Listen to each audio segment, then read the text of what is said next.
Welcome to Comedy Album Book Club. This week we are joined by the amazing New York comic Adam Gabel. We discuss Mitch Hedberg's 2003 hit album, Mitch Altogether. So stay tuned for more Comedy Album Book Club. Yeah!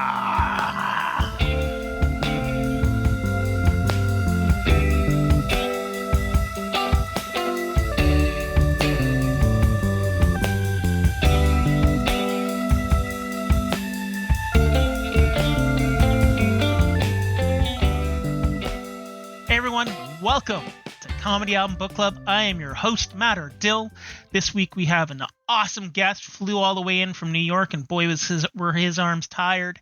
Adam Gabel joins us. He has his own comedy album, None of This Is True, which you can hear on your streaming services. Please give it a listen. We sit down and we get into the headspace of Mitch Hedberg. Honestly, I am shocked that we haven't done a Mitch Hedberg album before now. There's been a lot of people who wanted to talk about him, who thought about talking about him, but always ended up landing somewhere else just through whim. But he's been somebody who's been on a lot of our guest lips, and this was a really interesting conversation. Now, before we get into the episode, I just want to let you know I will be taking a bit of a break. It has been great being back and doing these episodes, and I can't think of a better one to wrap for a little while on, because Adam is an amazing guest and it's a great conversation. But I just need some time. It's the summer holidays, and I'm just going to be recharging my batteries for a couple of months. So I will be back. Look forward to you tuning in some more to more Comedy Album Book Club. And we talked about joke density and joke stacking and the process of writing a joke.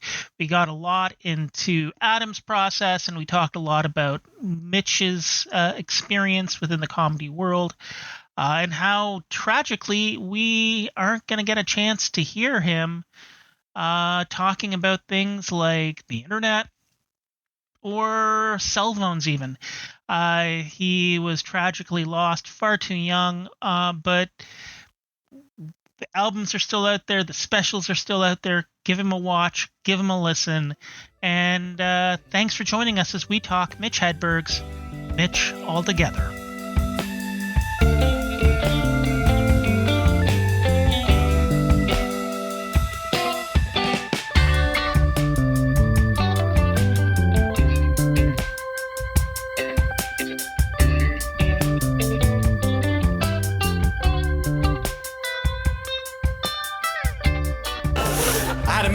Mr. Pibb is a replica of Dr. Pepper, but it's a bullshit replica, because dude didn't even get his degree. Why'd you have to drop out and start making pop so soon? The commercial for Diet Dr. Pepper says it tastes just like regular Dr. Pepper. Well, then they fucked up. I went to a doctor. All he did was suck blood from my neck. Don't go see Dr. Acula. So welcome to Comedy Album Book Club. I am joined today by Adam Gabel, a New York comic visiting Toronto. So you're in the office space. You're one of the first people to be interviewed in real life. So welcome. Oh, thanks very much. I didn't realize that. I wouldn't have come here if I normally do it remotely. When you said I could come in the studio, I thought that meant that I had to. I wouldn't have spent the. Well, let's just say it like this. I'm gonna wind up spending 6 hours waiting for WestJet on the way home. Yes. Well, I appreciate you joining me today. Thank you for having me. I appreciate it. So you chose Mitch Hedberg's Mitch Altogether, his 2003 album. Yeah. I when you originally asked me about this, I was like, oh well, everyone's gonna pick this out. I literally, like, in my head, there's no other album to pick. It's not even like a preference thing. It's like, when you said no one had picked a Mitch Hedberg, I was like, okay. And I mean, just that's, to me, how much that album is perfect is a strong word, but what a good example of a comedy album that is, that the idea that nobody had picked it before. Like when I was in 7th grade, we had to do a book report on a novel about the American history, about the American Revolution, and the teacher said, "You can't read the book My Brother Sam Is Dead," because he had read too many book reports on My Brother Sam Is Dead. And so that's what I thought you were going to say. And then, Well, I mean, I've had a lot of people say, "Oh, I really want to do this." And Mitch Hedberg, like this comedian, and it's always been like, and it's always come down to the flip of the coin. And people, really, so yeah, I mean, lots of people have like been on the verge of doing a Mitch Hedberg album. I mean, I remember like he was big in that wave of like 80s, 90s comedy TV. Yeah. And which is what I grew up on, like the brick wall era before the comedy bust and that kind of thing. So I saw him sort of as part of that wave in the late 80s, early 90s kind of thing. I think you had greater access to him than I did, being from the Midwest. He was really big. From what I understand, he was really big in the middle of the country. I didn't see him until after I graduated college. So it was actually would have been 2000 for sure was the first time I was stuck in college. I watched a lot of comedy in college, but I was very narrow-minded, so if I didn't know somebody, I didn't watch them. But I'm pretty sure that the first time I know that the first thing I saw was the Comedy Central half hour that he did, which would have been in the late 90s. But you're right, he was very big in the Midwest in the 90s. I just had no access to him at that point. For me, it was like, I was kind of a comedy slut growing up. Basically, it's like I took whatever I could get because it's like, I didn't have a license because I'm epileptic and I couldn't get a driver's license. Okay. So I was close enough to the city that the kids in the hall were like making their sketch to comedy like a little over an hour away, but I couldn't easily get to the city. Yeah. So I was just like watching whatever crappy, Carolines or improv and it was like 9 out of 10 of the comics were just like the Jerry Seinfeld mold of observational. Yeah. But then every once in a while you got like these gems that would shine through, and I remember sort of him being one of those gems. My sister and I were really big on Stephen Wright, who I think we had seen him on SNL in the mid 80s, back when they still would occasionally put stand up on, and like when they would actually just like, here's a random stand up you haven't seen, as opposed to here's Kevin Hart doing a monologue.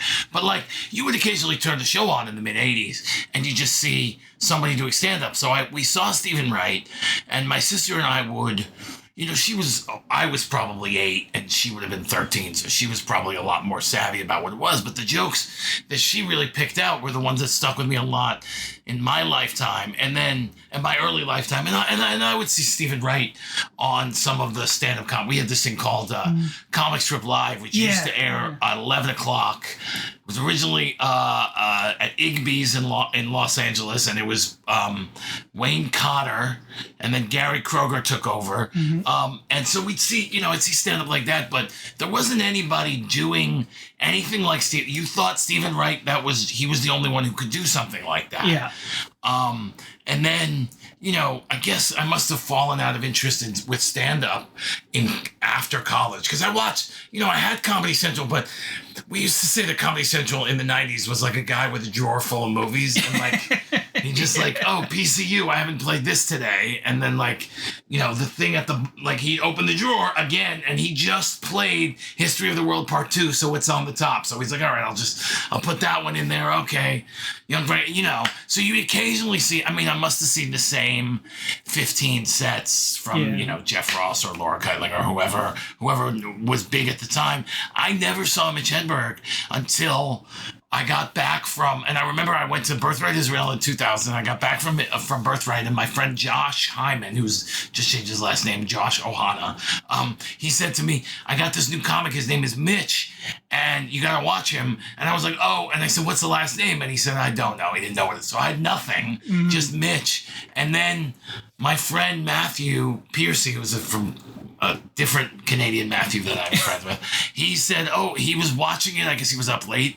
His now wife had fallen asleep, and it just came on, and he started quoting it all to me, and I was like, that's what I've been looking for. It's like, I mean, that the half hour has the role of the escalator joke in it, and some of the stuff that's on Mitch Altogether is also on the half hour. And I was like, those are the kinds of jokes that I've been looking for. And that would have been 2000. And he had an album out by then, but I didn't. Strategic Grill Locations. I didn't know anything about it. And I was kind of an idiot about comedy. I didn't know, I didn't realize. I feel like before the internet, it just felt like, I don't know anything about that. Yeah. So I'm just never going to know anything about that. Like now you can sort of sit down in front of, I guess I could have sat down and asked Jeeves where I could find Mitch Hedberg. But then when I went to, must have been the Virgin Megastore in Times Square, and I saw they had Mitch Altogether.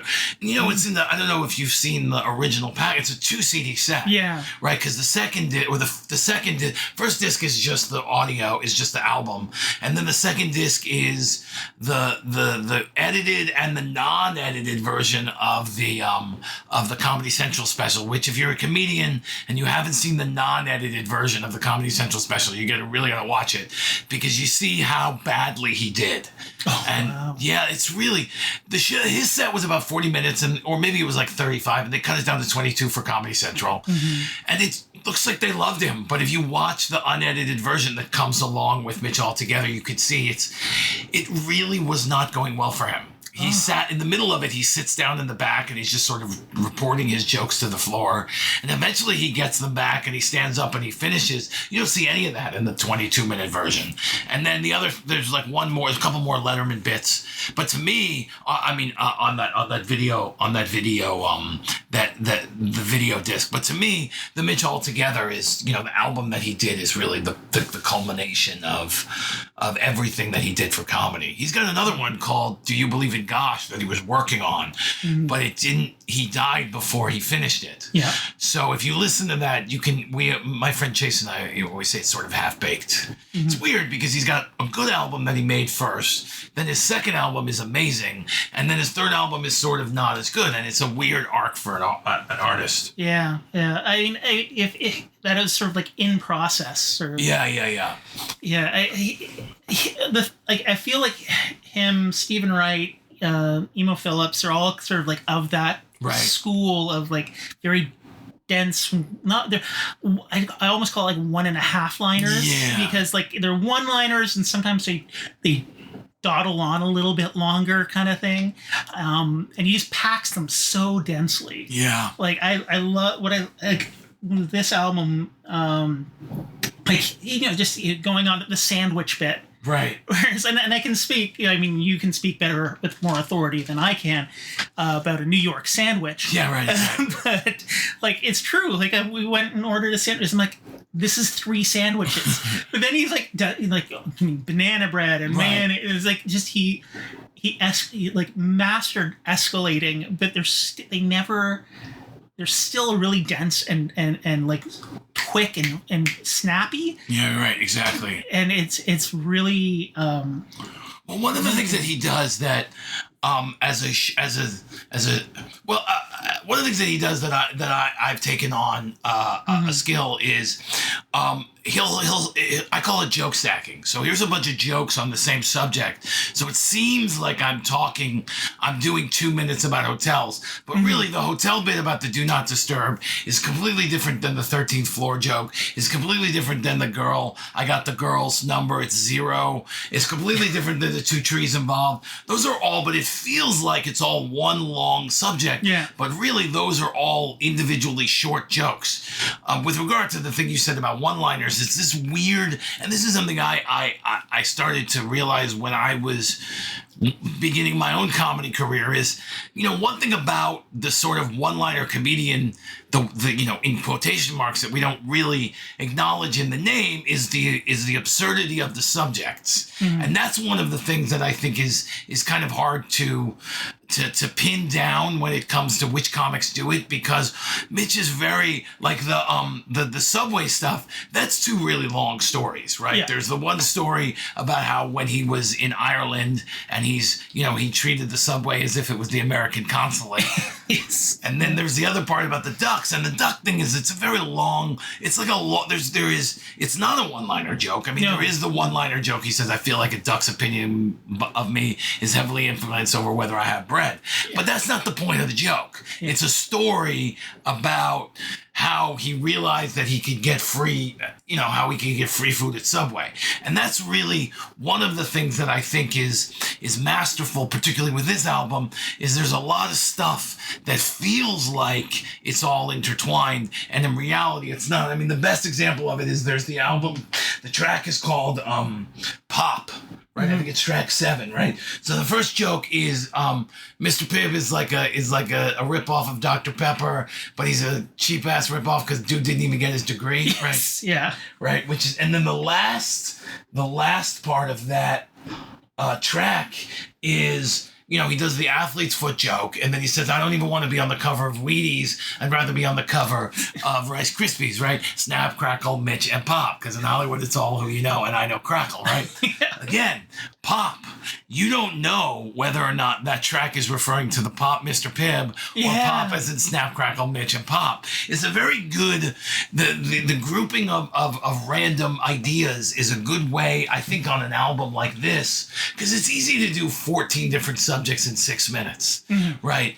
I found that, doing longer sets as somebody who bumps from subject to subject, audiences can get tired and they get their mind wanders. They start to realize, oh, this guy's about 20 minutes in. They're like, this guy's going to talk for an hour and not say anything of substance at all.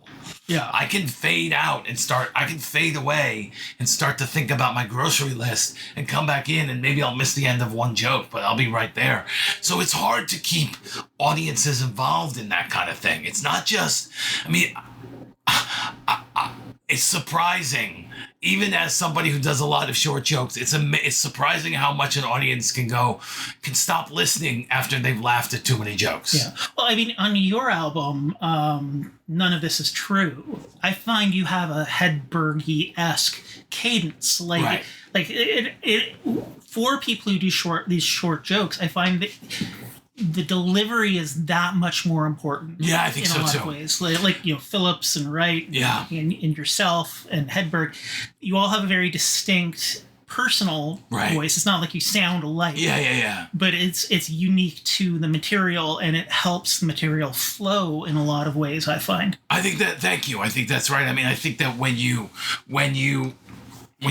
have a less realistic and less normal kind of delivery, it subtly, subconsciously tells the audience that what they're getting is in a different kind of reality. Yeah. And A, it makes it easier, I think, for them to go with you when you're going places that they normally wouldn't want to go.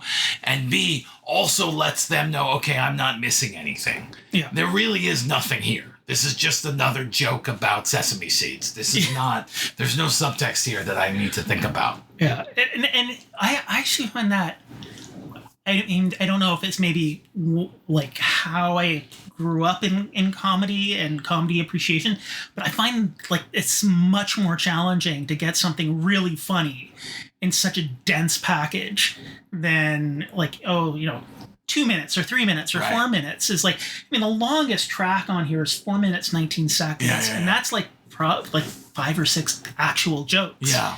And it's a much more skill intensive thing to be able to boil it down to the real kernel of what's funny there. Sometimes I tweeted this once where when a comic says that these are my one-liner jokes, I know that these are the jokes that they took time to edit. Right, which is, but I mean, a lot of what we do, and a lot of what's happening in comedy now is sort of this emotional connection, and I think that comes from I think in some ways it comes from society looking, times are hard, although who knows whether or not times are any harder than 100 years ago when people were saying times are hard. But we certainly feel like times are hard, and people are certainly looking for a decoding of the mystery around us and appreciating, there's a lot of tension in the air and tension between people who there hasn't in the past been tension between. So in some ways, it is easier to get people to escapist humor can be easier on a short in a short form, because you can get people to stop thinking about the Darfur for 5 minutes, but it's a lot harder to get somebody to stop thinking like that for 45 minutes. But I think one of the things that is, Norm Macdonald, I remember years ago on Last Comic Standing when Andy Erickson, I think is her name, right? She's again of the same kind of vein. She has a very unique delivery. She's she has a very different kind of visage, and she's very cute, and she often talks about things like unicorns, and so her delivery is also a little bit different than reality. And she did some set on Last Comic Standing, and she finishes her 6 minutes, and they get to Norm Macdonald, and he says, and this is a classic Norm moment, because he paused and he let the moment hang there for a very long time. But he said, when you're doing what you're doing, the jokes have to be gold. Yeah. Right. And then this is where he just sat there and didn't say anything for 5 seconds and said, and your jokes are gold.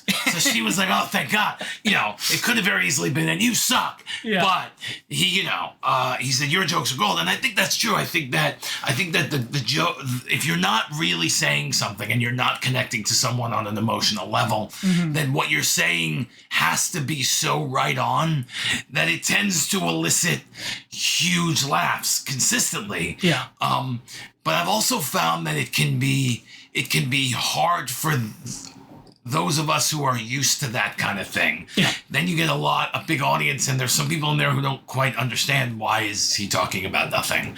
And I often kind of wonder what would have, you hear it on Do You Believe in Gosh, that some of the jokes are not finished, but the audience loves it.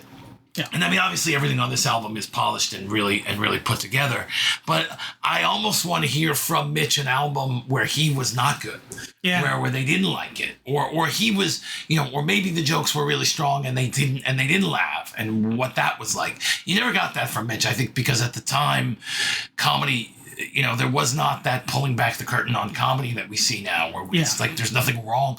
You see, it's not hard to find a video of somebody telling Mark Norman he sucks. It's not hard to find that. Yeah. And I would like to have seen that. I would like to have seen some level of that where he's doing these rapid fire jokes and the people just can't keep up.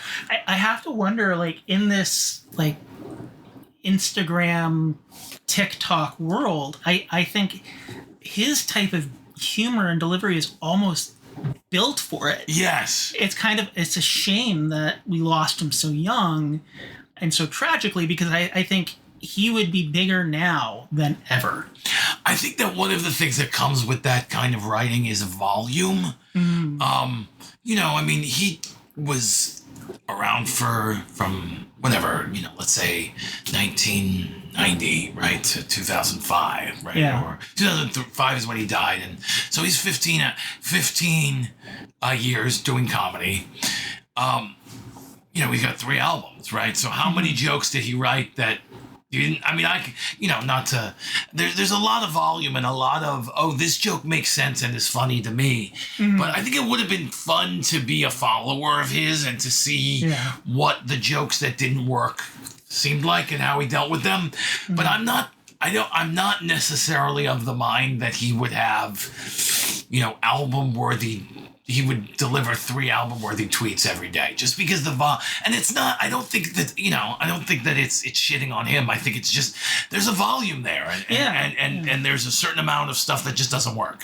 Yeah, well, I mean, it's like those joke writers for TV shows like Late Night and all of that.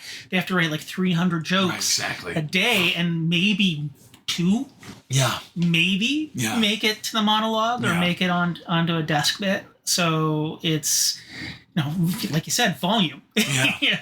I also try and I try and think about, to me, what's sort of more fascinating is how he would approach, because so much of what he's talking about is related to pop culture. I saw this commercial. They said they wanted me to forget everything I knew about slip covers, so I did, and then they tried to sell me slip covers, but I didn't know what they were. Right?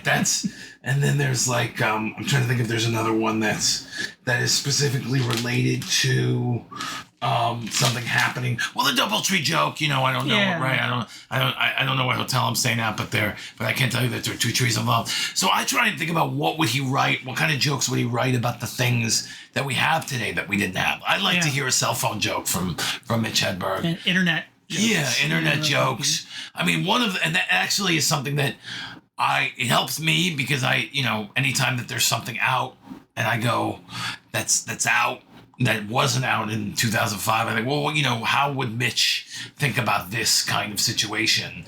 And that helps me to sometimes come up with a slightly different version of what everybody else is looking at. So to me, I would love to hear, just his take on, I guess, social media, all that stuff. He's probably very humble also.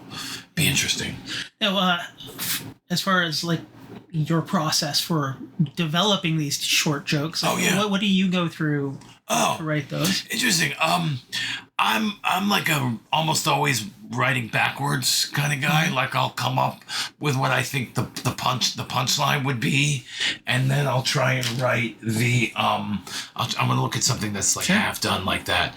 I'll try and write the I've got one, here's one. It goes, it just says, wash my mouth out with cilantro, right? Because we were at dinner last night with somebody who was talking about how when they eat cilantro, it tastes like. So my initial joke on that, which I tweeted right away, was I'm the type of person who when cilantro tastes like I can't afford to eat here. So that's the other approach, right? Yeah. So the other approach is that somebody says something and then I just come up with a sort of left turn to it. Mm-hmm. But more often than not, I find myself writing a joke backwards from the back of the joke, from the punchline. And I've got this thing I'm working on right now about bifocals versus bisexual, and how sexual fluidity would relate to vision, right? So I'm not, you have bifocals, I have panfocals, or these are sapiofocals, I can't see anything if you're an idiot, that kind of thing.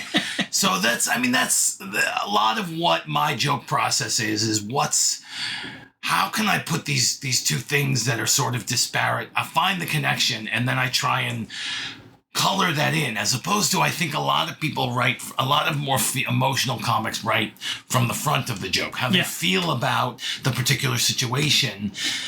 And they write like a genuine feeling. I'm angry that the TTC got rid of the streetcars on whatever street it is for 2 years, right? Yeah. I find that the problem with that is that then the feeling has to be genuine. And that to me is what I'm most fluid about. What I'm least fluid about is whatever sort of intellectual connection I've made. So that's really so that's why I don't write from the emotion first, because sometimes the emotion will change in order to make the joke better. Yeah. Do you know what I mean? If I have a humorous word thing, and I'm like, at first I'm angry about it, and I'm like, it's really easier, it's a lot less convoluted if I'm happy about it. All right, well, I'll just change my perspective on the joke, and now I love this thing. Yeah. I mean, I know they're not cool for a lot of people, but I was taking Second City improv for ages, and then I made the jump and did their level 1 and level 2 stand up, just to change my mind, because I couldn't get into a particular class, and it's like, I've always wanted to be a stand up. I've been afraid of it. What the hell? I'm going to do it. And that was one of the things that my teacher in that first year or first class was listing and just play with the emotion. If you like something, pretend you hate it. If you hate something, go from a place of you can find the funny sometimes by just shifting your perspective to a different angle than than what you would normally look at it from sometimes. I have we have a writing group that I usually do in the city on Tuesdays, and the city being New York, and a lot of times people find that like you're very to you the joke is about hamburgers. Yeah. But in reality, this joke is about working in a kitchen. Mm-hmm. And if your process about explaining this thing with the hamburgers is too complicated, it might just be easier if you're making fries. Yeah. Right. But I wrote down it's the hamburger joke. And you go, no, it's about fries. And you go, it's like hard. Sometimes you need other people to bounce ideas and to tell you what your own joke is about. And I think that, training myself to look at my jokes from an external point of view. What would the people who were teaching me comedy early on think about this joke? Mm-hmm. Or could I use this joke as an example to somebody that is paying me to teach them about comedy? Yeah. Does this joke follow the rule that I'm trying to hammer into some new comic's head? And that doesn't necessarily mean that if it doesn't, that it needs to be changed, but it might be why the joke isn't working. Mm-hmm. I mean, there's plenty of jokes that I've written where I've been like, oh, on paper, all of the rules say it should be like this. But when I do it like that, the laugh is not as big as when I do it like this, mm-hmm. which is... So, it's the exception that proves the rule. Yeah. Now, do you have a favorite bit on this album? I mean, it's so dense. There's so many jokes. It's hard to say. I mean, I wrote down when I was listening to it again just the other day, I wrote down, you can't, there's no video here, but I wrote down every joke that I thought I wanted to talk about. And this is it's a page and a half of jokes. It's got to be 75 jokes on here. Yeah. And it's, and in some cases it's just Kit Kat. So, but other times it's like, there's it just says, like the crazy straws or even better, all right, here's a couple jokes that I think are really important. Okay. Mm. The one joke that I think is the most important is the one where he says, I was going to get my teeth whitened, but fuck that, I'll just get a tan instead. Yeah. Yeah. What's so great about that joke is that it's just taking just shifting the perception of two things over just a little bit. Such a simple joke. Such a simple joke. I think that to me has got to be the most effective joke for what it is. Mm-hmm.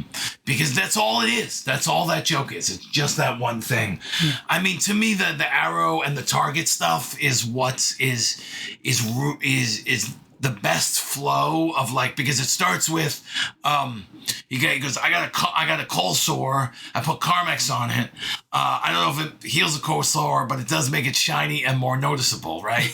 Maybe we could get a highlighter that heals a cold sore, right?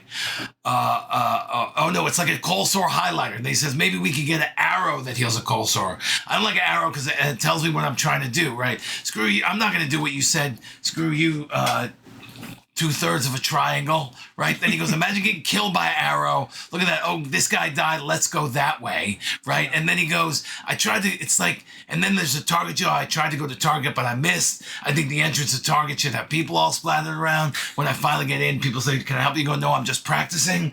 I mean, to me, the flow of that almost feels like one whole joke, which is why I think that is sort of the most effective of that, sort of what you were referring to before, of the idea that it feels like it's a very long bit, but in reality, it's just a bunch of individual jokes stacked together. Yeah. And then I really like the Peter Frampton joke because number one, it's a very funny idea that he says, I smoke real pot with a guy who looks like Peter Frampton. I was in the movie with Peter Frampton. We had to smoke pot. We smoked fake pot. It's way better than smoking real pot with a guy who looks like Peter Frampton, which I've done way more times. All right. That's just a funny joke. But what I like about it is that then he actually tells you about something. Yeah. Right? I was in this movie with Peter Frampton and I didn't know much about him. So I had to and it's like in that moment for once, and you get it a little bit with him sometimes. He's got the joke about, it's not on this album, but he's got the joke about how his sister's family has a portrait and they're all looking slightly to the left. And that's a genuine moment. Yeah. You know that's real. And so I like the Peter Frampton bit because it feels like we're getting it's like the thing he would do on panel at the couch. Yeah. Because it's a real story. So I think those are, I mean, obviously there's a million other things here. Yeah. Like, for me, similar to that, it's the newspaper joke or bit where he's like, 2,000 newspapers or two dumpsters. Or two dumpsters, yeah. That lands with me. I did the exact same thing as a kid. Back when children had paper outs, I was like, went to a laundromat, dumped them, and then just played video. That's one of those things where if you can pick on the thing that everybody knows but nobody has ever said, it'll be a huge laugh no matter how you spell it out. And it's not it's a great joke, but because he was able to go, oh, here's something that I remember that most people probably have forgotten and nobody said anything about. Yeah. And that's why I think that joke is so effective. Oh, and one of the things I really enjoyed too is like his bit about Southern speech, Yes. dropping the letters, and it's just like not so slow, but very like increasing ridiculousness. Right. And again, another genuine moment where he was. But the only thing I would say about that is that that's probably based on a real experience he had. Yeah. But he's not really angry about it. He's just making it up. But it's a good example of when you take somebody of little steps. You slowly introduce this concept, and then it gets more and more abstract to the point where you don't even really need to understand what he's saying to get. I want to get the fuck of this. That doesn't mean anything, but you can fill the letters in on your own by then because he's handed you so much of it already. Yeah, he's giving you the keys to the house kind of thing. Exactly. Now, if people wanted to listen to your album or check out your jokes on Twitter or social media, where can they find you? So I always tell people the best way to get me is adamtellsjokes.com, which is my website. I have an album out, which is called None of This Is True. You can listen to it on Spotify. There's a link on my website. If you go to my website and click listen at the bottom of the page, it'll take you to the landing page where you can listen to my album for free on Spotify. You don't even have to listen to it. You can just hit play and walk away. That's fine with me. I need the streams. I always tell people to listen to it on Spotify because something that's interesting, and this is, I don't know if you've gotten to it, the idea of how the comedy album has changed. Yeah. It used to be that you were trying to get people to buy your album. This whole thing is about this. His album starts with this CD in stores, and he talks about, the only way my previous album could be in stores is if I brought it and left it, right? Nobody buys albums. There's not even album stores anymore. So they and the money is not in the purchasing. I have not told anyone to buy my album on iTunes. If you listen to it on Spotify and I get the streams, that goes towards my my online presence, which is what I need. Ideally, if anyone listening to this hears me on Sirius, please find me and take a picture and send it. I'd love to know that my album's on Sirius. I'm also on Instagram at AJGABEL. Most of my jokes, actually every joke gets on Instagram.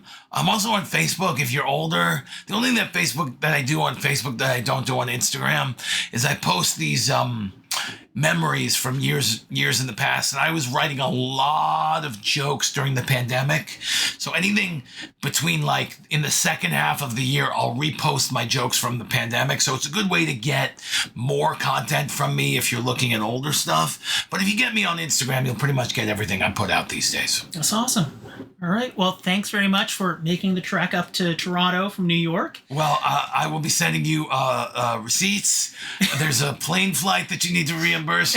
I did upgrade to business class, which I'm not going to get you for, but the baggage, because this is a very heavy notebook, and they made me check it under the plane, so that's going to go to you too. All right. I will watch for the receipts. Thanks very much, Matt. Thanks very much. Super fun, man. You've been listening to Comedy Album Book Club, a Far From Here comedy and ShowbizMonkeys.com co-production.